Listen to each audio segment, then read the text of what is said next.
nasab Ba'alwi ini bertentangan dengan kesimpulan kebenaran kajian kitab sejarah. Kitab-kitab sejarah banyak ditulis.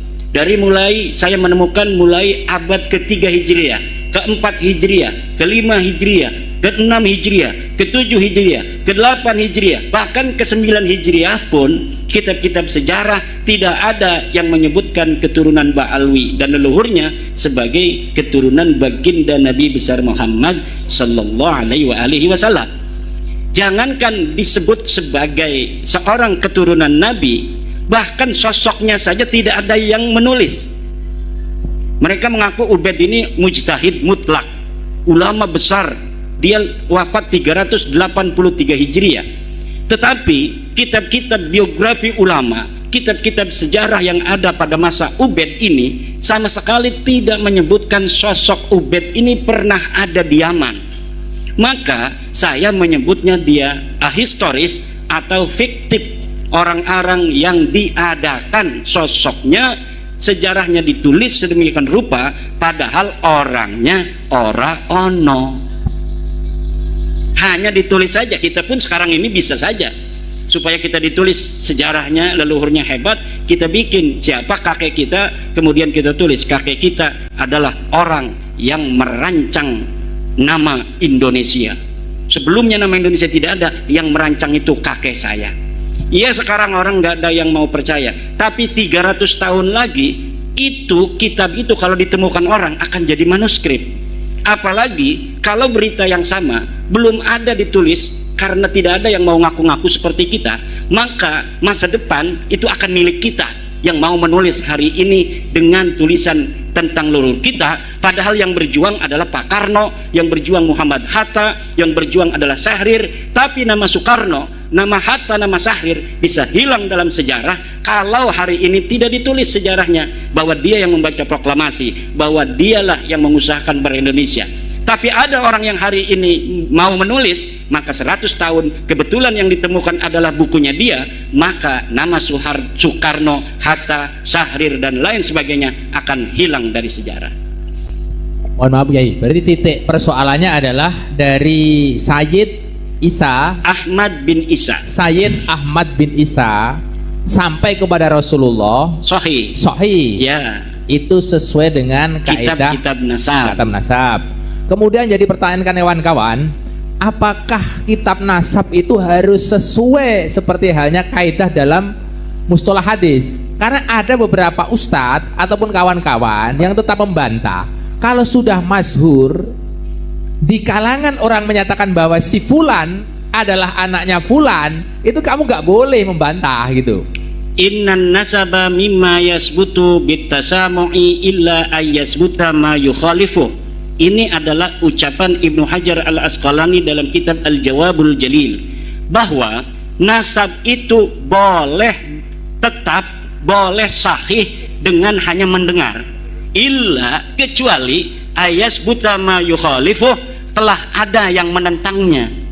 Misal orang yang ada di Karanganyar taunya bahwa Samlawi anaknya Sajiman, padahal ini anak angkat.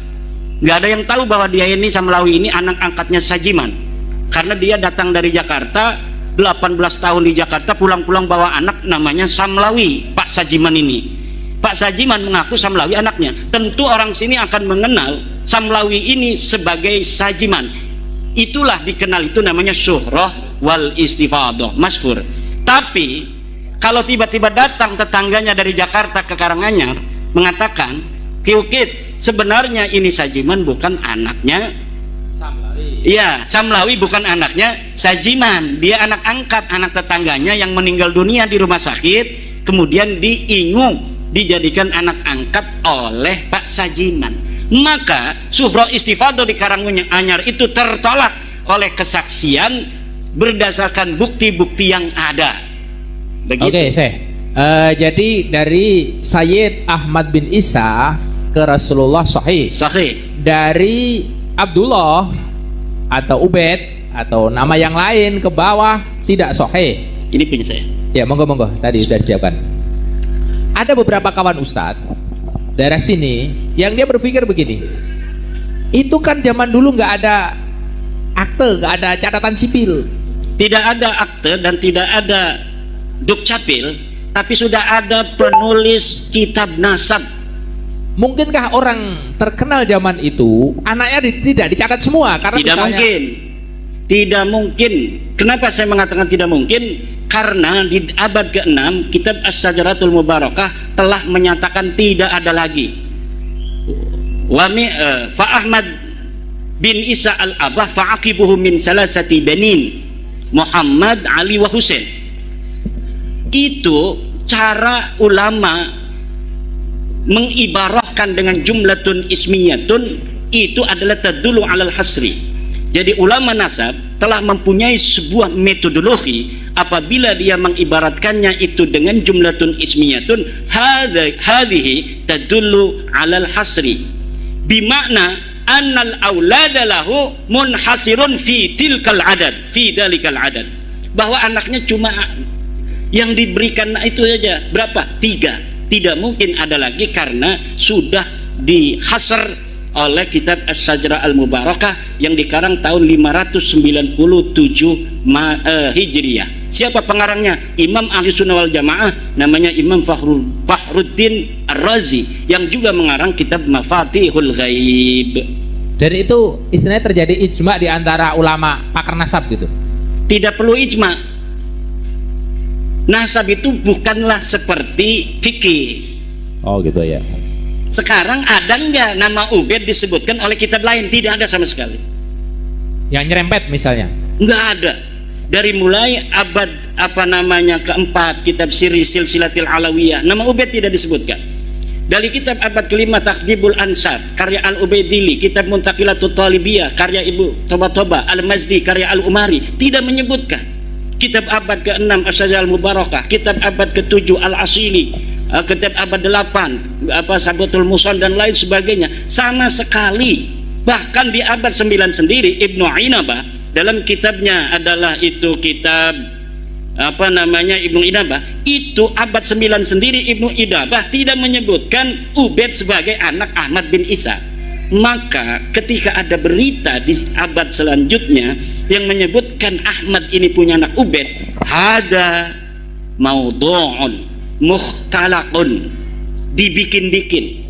Dan saya sudah menemukan bagaimana kronologis dari mereka cara membikin-bikinnya itu. Silakan baca dalam PDF yang saya sudah bagikan, membongkar skandal ilmiah nasab Ba'alwi. Itu bagaimana sebenarnya Ubaid ini Ubaid ini anaknya Isa. Isa itu anaknya Alwi. Jadi Ubaid bin Isa bin Alwi. Itu saja yang mereka tahu. Ketika ada seorang ulama namanya Abdullah bin Ahmad bin Isa, mereka menyangka ini silsilah mereka, silsilah yang ada di mereka selama ini Ubaid bin Isa bin Alwi, kebalik katanya. Padahal itu nggak ada kaitannya. Orang ini disebut Alu Ba'alwi di dalam kitab As-Suluk, namanya Abul Hasan atau disebut juga Syarif Abdul Jadid. Maka mereka mencangkok silsilah orang ini yang disebutkan di dalam kitab As-Suluk menjadi silsilah mereka. Dari mana mereka mendapatkan nama Ubaid bin Isa bin Alwi? Itu juga dapat mencangkok dari keluarga Al-Ahdal. Jadi ada keluarga mengaku sebagai turun Nabi di Yaman namanya Al-Ahdal. Dia dicatat di abad 7 pindah kakeknya dari Irak ke Yaman. Dari situ mereka keluarga Habib-Habib ini mengatakan keluarga kita juga leluhurnya adalah adik atau sepupu daripada kakeknya Al-Ahdal. Jadi sama-sama pindah ke Yaman. Padahal kakek mereka tidak dicatat dalam As-Suluk, tapi mereka membonceng sejarah yang ada di dalam kitab As-Suluk tentang hijrahnya leluhur Bani Ahdal menjadi sejarah mereka.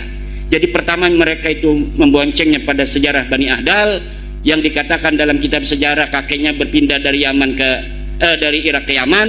Kemudian karena tidak tahu silsilahnya, hanya disebutkan begitu saja hijrah dari Irak ke Yaman, tapi tidak ada silsilahnya. Akhirnya mereka mencari-cari silsilah.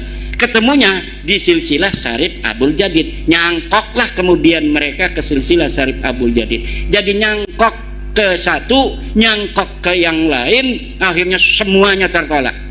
Hari ini Bani Ahdal yang dicangkok oleh Ba'alawi, silsilah Ubaid bin Isa bin Alwi itu telah difatwakan oleh Syekh Sarafuddin Samsuddin bukan keturunan Nabi.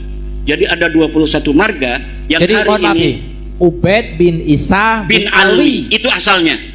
Dan Isa di sini itu bukan Said Ahmad bin Isa. Bukan. Oh, beda orang. Beda orang, jadi dia Beda orang. Ini kayaknya ini yang benar kayak gitu. Oh, kayak di Jawa, di sini ada namanya Pangeran Diponegoro.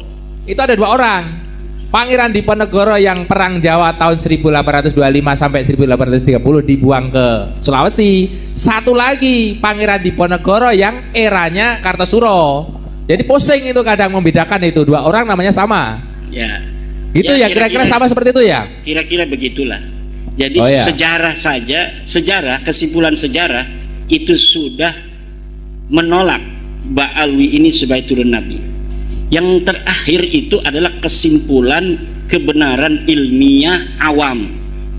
Orang awam itu walaupun tidak sekolah, tidak mondok, tapi kebenaran secara ilmiah standar universal itu sama, semua paham. Ini saja nasab Ba'alwi itu oleh kebenaran ilmiah standar awam yang tidak sekolah, tidak pesantren tertolak. Bagaimana penjelasannya? Kebenaran ilmiah itu ada 2. Yang pertama logis, yang kedua adalah empiris verifikatif. Jadi harus masuk akal dan harus dapat dibuktikan. Orang desa yang tidak sekolah, kalau dia punya tetangga, saya punya tangga Ki Ukit punya anaknya 3, kemudian ada orang ceramah Ki Ukit punya anak 4, pasti saya orang awam ini mengatakan orang itu salah. Kebenaran secara ilmiah apabila orang-orang dari masyarakat Indonesia ini mendengarkan, mau membaca tulisan saya itu, bagaimana kronologis mereka mengaku sebagai turun Nabi, saya yakin semua orang Indonesia secara standar ilmiah awam saja itu semuanya akan menolak nasab Ba'alwi. Bagaimana tidak ditolak? Nasab yang selama 550 tahun tidak dicatat tiba-tiba muncul sebagai keturunan Nabi besar Muhammad sallallahu alaihi wasallam.